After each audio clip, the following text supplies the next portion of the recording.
Amen. Si la personne porte une malédiction, toi il te donne son vêtement, toi tu prends, tu portes, la malédiction est contagieuse. Et tu vas voir, tu marches avec ces vêtements, parce que la malédiction, le vêtement de la personne contient son sang qui contient la malédiction, et cette malédiction-là sera dans ta vie, tu vas marcher avec cette malédiction-là.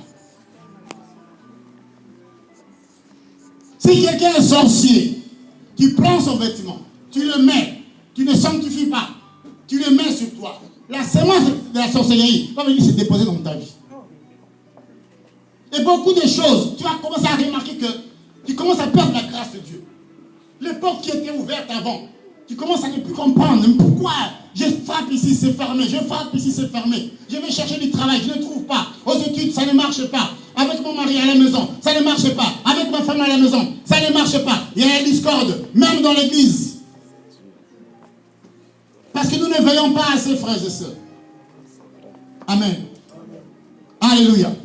Même si un serviteur de Dieu, je vous dis, même si quelqu'un qui se dit soi-disant serviteur de Dieu, je vous parle de la part du Seigneur. Parce qu'aujourd'hui, il y a beaucoup de faux pasteurs, beaucoup de faux prophètes, beaucoup de faux serviteurs de Dieu qui travaillent en réalité pour le monde des ténèbres. Même si tu vas quelque part, un soi-disant serviteur de Dieu te donne un vêtement, prie d'abord, sanctifie-le, même pendant 3 jours, avec le sang de Jésus-Christ, avant de le mettre. Amen.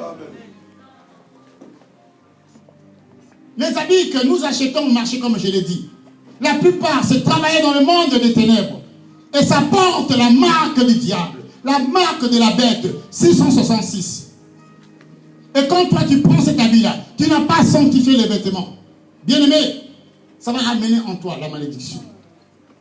Et tu vas t'étonner, mais je vais à l'église, je prie, je suis intercesseur, je suis chantre, je suis choriste, mais qu'est-ce qui ne va pas dans ma vie? Tu as porté un habit de malédiction. Parce que ça a été travaillé dans le monde des ténèbres. Ça a été enchanté, ça a été envoûté. Alléluia. Amen. Faites attention. Comme la bénédiction est contagieuse, de la même façon que la malédiction aussi est contagieuse. Prends le temps de sanctifier tout ce que tu portes, tout ce que tu achètes au marché. Amen. Alléluia. Amen. Et vous savez, la plupart des savants, les inventions qu'ils donnent ici sur terre, en réalité, ils tirent cela du royaume des ténèbres. Alors aujourd'hui, avant c'était difficile, si il y a un malfaiteur qui commet un crime, c'était difficile de l'attraper. C'est pas vrai? Oui. Aujourd'hui, la science s'est développée. Et à partir de l'ADN, on peut trouver quelqu'un. Mais comment ils arrivent? Parce que quelque part où l'assassin est passé, soit il a perdu son sang. Donc souvent, ce n'est pas le cas. S'il a perdu son sang, on va l'attraper. Parce que dans le sang contient l'ADN. Et l'ADN, c'est l'âme de la personne. Amen. Amen. Vous voyez que même actuellement, ils sont en train de faire des fichiers que même on va prendre notre ADN, on va les mettre dans la carte d'identité. Pour que quel que soit, même si vous vous ressemblez comment, mais l'ADN de chaque personne est différent, même si c'est des jumeaux. Mais l'ADN de chaque jumeau est différent de son frère ou de sa soeur jumelle. C'est pourquoi quand vous voyez que si un criminel fait quelque chose, au travers de la salive qui est le sang de la personne, au travers de la sueur, où il a laissé un vêtement, les policiers ils vont prendre les vêtements, ils vont aller faire les analyses, et ils vont extraire l'ADN de la personne, qui est son sang, qui est son âme. Ils vont trouver la personne. C'est une science qui est tirée du monde des ténèbres. Alléluia. Amen. Faites attention, bien-aimés, à ta sueur. Parce que ta sueur, c'est ta vie. Amen. Amen. Je vois que l'heure avance. J'aimerais qu'on parle aussi de quelque chose. Je vous ai dit aussi que la salive, c'est une expression de la sueur. La salive de l'homme. Ça fait partie de la sueur. Et j'aimerais dire quelque chose. La Bible dit, la bouche qui parle beaucoup ne manque pas de péché. Amen. Donc quand tu parles beaucoup, tu es en train de perdre beaucoup de salive. Et qu'est-ce qui se passe? Tu es en train de perdre ton autorité. L'autorité de l'homme aussi est contenue dans sa bouche. Quand tu as prié, tu as reçu l'onction. Ne parle pas pour ne pas rien dire. Ne parle que quand c'est nécessaire. Il y a des gens qui aiment parler. Il va parler du match de football, des Zidane. Il va parler de l'autre là, je ne sais pas moi, des Pelé, je ne connais même pas ces gens-là. Des Madonna, des Rihanna, et tout ça, des Werason. Mais qu'est-ce que toutes ces choses-là vont édifier ta foi? Tu es en train de perdre de la salive, tu es en train de perdre ton autorité. Et c'est pour cela que vous allez voir que même dans certaines familles, ce n'est pas l'homme qui commande, c'est la femme qui porte la culotte, comme on dit. Parce que l'homme, il est là, il va dans les boîtes de nuit, il va ici, dans les Nganda, il parle de ceci, et il a perdu l'autorité de diriger la famille.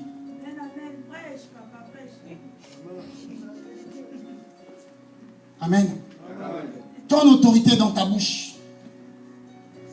Tous les grands de ce monde, les présidents, même moi le pasteur, si je n'ai pas l'autorité dans l'église, l'église est foutue, excusez-moi l'expression. L'autorité c'est dans la bouche, lorsque nous parlons. Lorsque tu dis une parole, et que cette parole-là puisse avoir de l'impact. Regardez les chefs actuels, pardonnez-moi pour ce que je vais vous dire. Je ne cite pas les noms, mais vous allez comprendre. Comment il est ballotté par-ci, par-là. Il n'a plus d'autorité.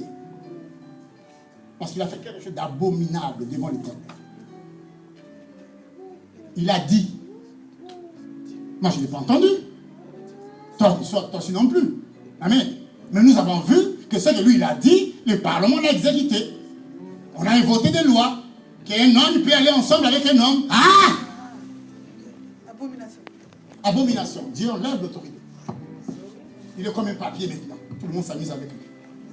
Mais regardez, un homme comme Mandela, quand il fut, lorsqu'il est mort, tous les présidents du monde sont allés à son enterrement. Parce qu'il avait l'autorité. Il savait faire ce qui est bien. Il ne gaspillait pas. Il ne faisait pas voter n'importe quelle loi. Mais il a passé sa vie à combattre pour que le droit d'un peuple soit respecté, pour qu'un peuple soit libre. C'est à cela que Dieu nous a appelés. Amen, amen. Dieu n'a jamais créé l'homme pour qu'il puisse être esclave de quelqu'un. Alléluia. Amen. Gardez votre autorité.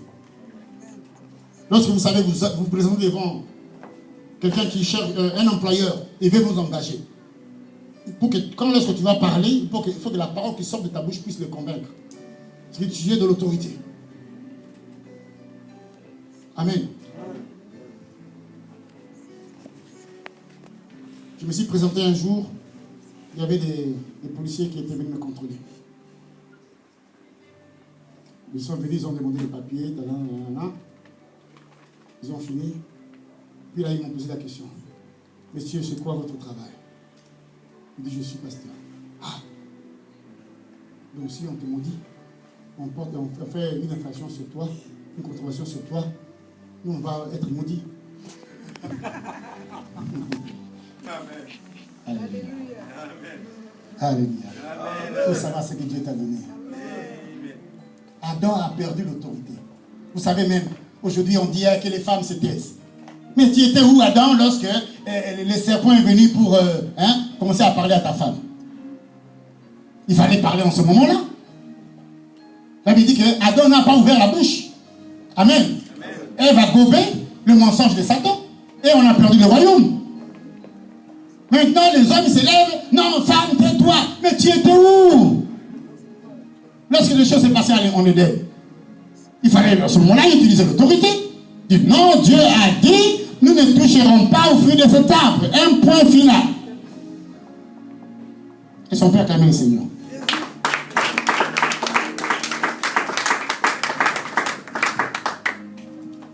Aujourd'hui, nous allons toucher justement à la sueur. Prochainement, nous allons parler sur le sperme de l'homme qui contient la vie de l'homme. Nous allons parler aussi lorsque une femme fait le premier rapport et qu'il y a perte de virginité, le sang qui coule Le contact qu'il y a entre le sperme de l'homme avec le sang de la femme. Nous allons parler plus tard, prochainement, de tous les secrets que cache chaque chose. Parce que nous, les nations païennes, on joue avec ces choses-là. Parce qu'on n'a pas grandi. Mais en Israël, on ne jouait pas avec ça. Lorsque les frères de Dina, qui était la fille de Jacob, ont entendu qu'on avait abusé de leur fille, ils s'étaient énervés jusqu'à exterminer toute la ville. Parce qu'ils connaissaient les secrets qu'il y avait lorsqu'une femme perd sa virginité. On ne joue pas avec ça. Mais nous, on va, on couche ici, on couche là, on couche là. Amen. Après, on est étonné que dans la vie, ça ne marche pas. Alléluia. Amen. Nous allons parler de ces choses dimanche prochain. Nous allons lire un dernier texte, après nous allons prier. Hébreux chapitre 9.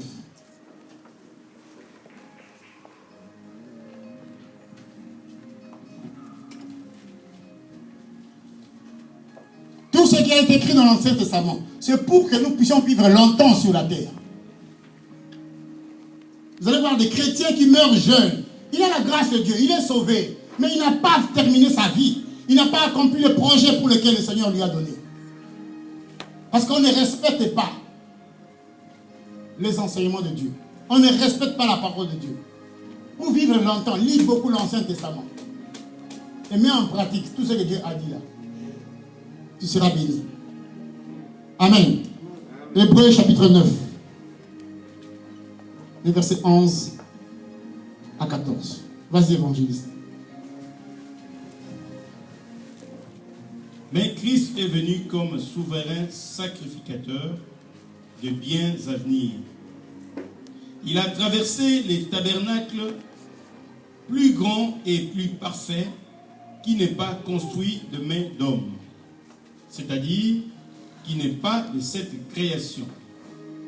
Et il est entré une fois pour toutes dans le lieu très saint, non avec les sangs du bouc et du veau, mais avec son propre sang, ayant obtenu une rédemption éternelle. Car si le sang des taureaux et des boucs et la cendre d'une vache répandue sur ceux qui sont souillés sanctifie et procure la pureté de la chair, combien plus le sang de Christ, qui, par l'Esprit éternel, s'est offert lui-même sans tache à Dieu, purifiera-t-il votre conscience des œuvres mortes, afin que vous serviez les dieux vivants. Amen. Amen. À combien plus forte raison le sang de Jésus-Christ, qui, par un esprit éternel, donc le sang de Jésus contient en lui la sainteté de Dieu. Le sang de Jésus contient en lui la divinité de Dieu. Le sang de Jésus contient en lui l'Esprit éternel, le Saint-Esprit, qui sanctifie. Elle me dit qu'il a offert son sang pour que nous, son sang qui était sans tache, purifie quoi? Notre conscience des œuvres mortes. Amen. Qu'est-ce qu'on appelle les œuvres mortes? C'est le péché, c'est l'iniquité, c'est tout ce que le Satan il pratique dans le monde des ténèbres. À cause du sang de Jésus. Parce que le sang de Jésus contient en lui la vie de Dieu. Le sang de Jésus, c'est l'âme même de Jésus. Beaucoup ne comprennent pas. Quand vous invoquez le sang, vous êtes en train d'invoquer la personne de Jésus. Parce que la Bible dit que l'âme, c'est son sang. L'âme de quelqu'un, c'est son sang. Le secret de l'âme de l'homme est caché dans le sang. Le secret de l'âme de Jésus est caché dans son sang. C'est pourquoi le diable a une terreur folle face qu'on invoque le sang de Jésus. Parce que si on invoque le sang de Jésus, c'est comme on invoque la personne de Jésus-Christ lui-même. Et il ne peut pas tenir. Alléluia. Amen. Alléluia. Amen. Et la Bible dit que le sang de Jésus est capable de nous purifier des œuvres mortes, de la sorcellerie, de la malédiction, de l'envoûtement, de toutes sortes de choses que le royaume des ténèbres fait. Si quelque part, par rapport à ces messages, tu t'es senti concerné, Nous allons prier. Et on va bénir d'abord le Seigneur. Et après, nous allons invoquer le sang de l'agneau. Ce sang est puissant. Ce sang est capable de te délivrer. Quel que soit l'endroit où on t'a placé prisonnier, quel que soit l'endroit où on a bloqué tes bénédictions, le sang de Jésus est capable de te purifier de toutes les œuvres mortes. Nous allons mettre debout. Nous allons prier.